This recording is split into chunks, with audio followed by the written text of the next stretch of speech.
Swaziland's absolute monarch, King Mswati III, wants citizens to protect the country from pro-democracy groups he blames for tarnishing the image of the Southern African kingdom abroad. In his speech at the opening of Parliament, King Mswati said activities of the groups have deprived the country of good opportunities and benefits that could help improve the living conditions of Swazis. Denial. But, Wandile Dludlu, the national coordinator for the Swaziland United Democratic Front, SUDF, a pro-democracy group, says the king's accusations are unfortunate and misplaced. He says the international community is aware that state security agencies intimidate, harass and abuse the rights of citizens critical of the king and his administration. We are not surprised by the utterances of His Majesty. We live in a global village and it is not possible to keep hiding the shenanigans of His Majesty, said Dludlu. He is denying the reality that he is the cause of the main problem that continues to pain the country negatively out there.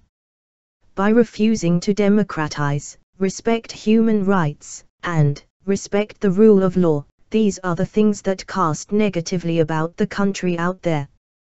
Pro-democracy supporters worry that the king's latest pronouncement enables security agencies, including the police, to violently crack down on their activities including meetings and protests.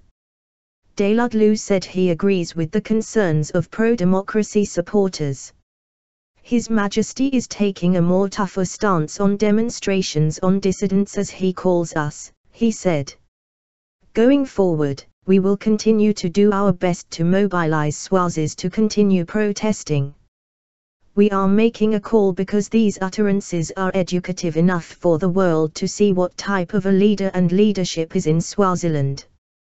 He said there is a need for the international community to pressure the king to create the enabling environment to ensure the administration respects human rights and the rule of law.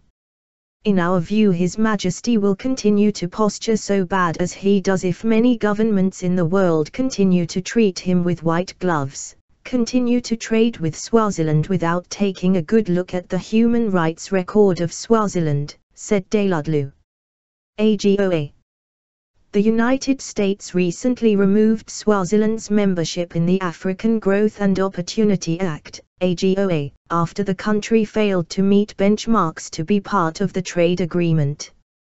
The king blames pro-democracy groups for the country's AGOA exclusion. About 17,000 people reportedly lost their jobs after Swaziland's was excluded from AGOA. But, Dludlu says opposition and pro-democracy groups are not to blame. His Majesty is the one whose government has not honored the 5 benchmarks required by AGOA in trading with the US government, said Dludlu. It is His Majesty who has been detaining and arresting, for instance, Mario Masuku, the president of Pudemo, Maxwell Dlamini, the Secretary General, and the rest. It's not the pro-democracy forces. It is not the pro-democracy forces who are corrupt and who are squandering, at least in their own admission, nothing less than $6,873,894 per month, in an economy so small are misdoings of His Majesty. So he cannot shift blame and he cannot play the blame game. He has to face the reality of democratizing this country and allowing it to develop and prosper as a country in Africa as it should, Dludlu added.